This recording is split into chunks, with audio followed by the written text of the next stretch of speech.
Alright guys, Epic fucking Slayers here. Welcome back to another Division PTS build testing video. In this one, I've got one of the best 1.7 builds, probably the best that I've tested so far. It's stronger than the high-end build for damage. It's actually stronger than some of the best Ninja Bite combinations for damage, including Banshee and Predator combinations, Alpha Bridge Strikers, Alpha Bridge Predator. This build absolutely melts, and not just that, it has amazing survivability, so I hope you guys are going to enjoy this one. Before we get into this one, if you haven't subscribed to my channel, then it'd be much appreciated if you went down below and hit the subscribe button. We are trying to look for 500 likes on this video as well, so whilst you're down there, please don't forget to hit the like button. Follow me on Twitter and share with anyone you know. And with that said, let's get into this one. Kicking it off, we have the Hexo build, which in 1.6.1 is possibly the best build in the game, at least for PvP. Now, in 1.7, this will still be an amazing build, and if you didn't see my last video about that, then please go check it out. So what I'm going to be doing is comparing this with a Banshee Predators hybrid build using a Ninja Bite backpack.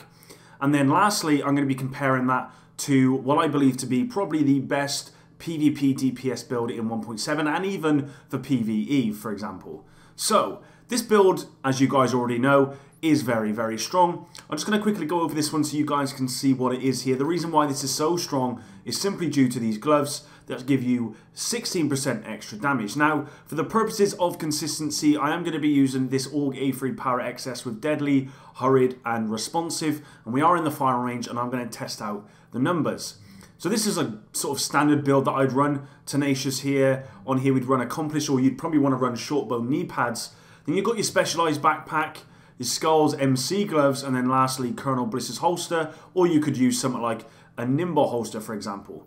Now again, for the purposes of consistency, I am going to be using a booster shot here, and I am pretty much got the builds that I would run in the game. Of course, you can have different variations of these builds that could possibly skew the numbers differently, but I am going to be using the builds that I would use in 1.7. So, with that said, let's test this build out. If you can just see here on screen, you're seeing 43,000 headshot, 72,000 crits. Now, if I use a booster shot, then this goes up to 48 headshots, and then we've got 82,000 crit damage. So that, I would say, is pretty consistent. That's what you're going to be getting with this build. 82,000 there or thereabouts with this build, and that's what I've been currently running in 1.6.1, and I have been running for some time as sort of my go-to PvP build. Now, with that build tested, we are going to move on to the Banshee Predators Ninja Bite hybrid build and see what numbers we can get out of that one. Moving on from the Hexo build, and this has to be one of the best PvP DPS builds for 1.7. Now, I already know you guys can see how strong this is. We are going to be getting 3-piece Banshee, 3-piece Predators, 2-piece Tacticians because of the Ninja Bite backpack, and for consistency, we are going to keep using this AUG that I've used for the Hexo, and for the best PvP build, for me, at least in 1.7 following this one. So, let's just quickly look at the build here. With 3-piece Banshee, we are getting 10% damage to targets out of cover, so that's pretty strong. With the 3-piece Predators, we are getting 8% SMG damage and 8% assault rifle damage. Let's not forget, the 2-piece bonus gives you 10% reload speed, which is also pretty good. And then lastly, the 2-piece Tacticians gives you 15% skill haste, which again, has to be probably the best 2-piece set bonus in the game, at least in my opinion. So with this build, you're getting pretty crazy numbers. You're getting 18% extra damage, 10% reload speed, and 15% skill haste.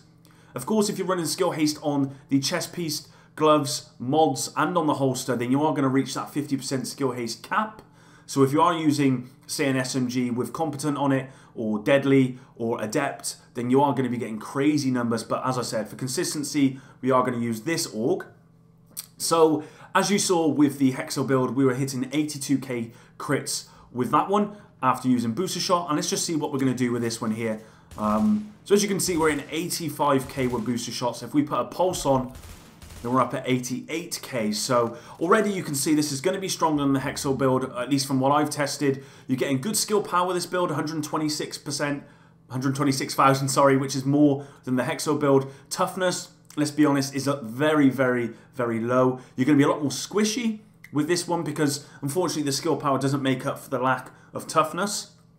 But your firepower is going to be more than the Hexo build. So you're actually looking at, what, 3% more damage than the Hexo build, but your survivability will be a little bit lower. So this is going to be an amazing build in 1.7. Probably compete with the Hexo build, to be honest. At least for damage, it will do better. But let's be honest, guys. This next build is going to blow both of those away. So now I've shown you the Hexo build and the Predator's Mark and Banshee Hybrid builds. Let's move on to probably the best DPS and survivability build in 1.7. If you have a keen eye, you've probably noticed my abilities here and the shield mod. And if you know what the shield mod's for, then you know I am running a D3FMC build. This one has 2-piece Predators on it, and we are running Ninja Bike.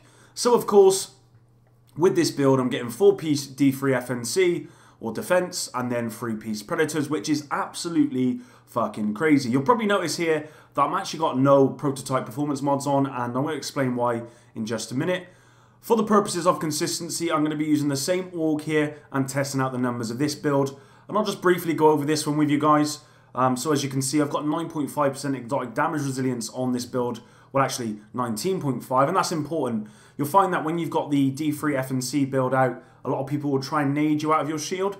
But yeah, that's not going to happen, or at least the damage you take will be severely reduced with that EDR on that one. So going on to the gloves, of course, you've got the standard stuff here. And then lastly, the holster with some skill haste on here as well. You might want to roll reload speed here, that's really important, but as this org has hurried, then that's not so important. The numbers, as you can see at the top, you're probably thinking, wow, my toughness is absolutely shocking, and it is, but it doesn't matter when you've got this amazing shield, which, as you can see, has over 1 million health. So effectively, you've got 1 million health plus the toughness on your character. Absolutely crazy survivability. You're not going to get that from your Hexo, and you're not going to get that from the Pred Banshee build. The only thing that you won't, well, you will suffer on this build is the mobility, because you have got a shield. But let's go into the numbers here, guys. So this is my D3 build here with Pred, and we're going to pop out my shield, and let's just do the shield on its own. 69k, not overly strong. And then if I put the booster shot on, 78k. So that's less than the Hexo, and that's also less than the Pred. Alright, so let's go on and talk about the performance mods. So a lot of people still think that the shield damage mods don't work. Effectively, they don't give you the damage that it says it does. But I'm here to prove everyone wrong, or at least prove to you that they do work. So as you can see, I'm putting on 4% ballistic shield damage mods here. And I'm going to put on 4, so that'll give me an extra 18% ballistic shield damage. And I'm not sure how it's calculated, but in this, you're going to see the difference in my actual damage to the character here on this one. So got my shield back, almost there at my my booster shot. So that's back now. So if I pop this and pop my booster, look at the damage, guys. 88,000 damage. So that's more than the Hexo, and that's more than the Predator's build. And I'm going to show you exactly how much more in just a second. On screen is the numbers, guys, just broken down for you. The Hexo damage is 82,000, the Predators and Banshee damage 85, and then the D3 and Predators at 88. Now I'm sure you guys are thinking, well, D3 and Banshee will do more because you get 10% additional damage, and it does. But I actually really like the 10% reload speed that you get from Predators that you don't get from Banshee, and I find that helps a lot when using a shield build. And, you know, coupled with Hurried, then my org is reloading in a fraction of a second. As you can see at the bottom of the page there, we have D3 and Predators is 7% plus more damage than the Hexo, and then the D3 and Predators is 3% damage more than the Predators and Banshee. Now, that might not seem like much, 3%, and it's not. But considering you are running a fucking tank build in the sense that you've got a massive shield in front of your face with 1 million health, so you are going to be able to take a lot of bullets front on. If you are good with this build and you know how to use the shield, then you're never really going to die, and you're going to be putting out more damage than these, you know, crazy high DPS builds that's going to be in the game in 1.7.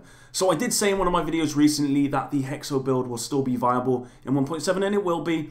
The Predators and Banshee will be strong. The Alpha Bridge Banshee will be strong. Alpha Bridge Predators will be strong. But D3 and Predators, or even D3 and Banshee, if you don't like the reload speed, will be absolutely fucking amazing, guys. I can promise you. You guys will need to test it out in 1.7. As long as nothing changes with the Ninja Bike backpack, then it does look as though this is going to be certainly one of the strongest builds. I would certainly recommend training with this build and learning how to use the shield, because that is a big part of it. But apart from that, this build absolutely fucking shreds. The numbers say so. So, yeah, this is going to kill 1.7, I can promise you guys. I hope you did enjoy this one. If you did, drop a like, subscribe, and I will see you in the next one. Peace.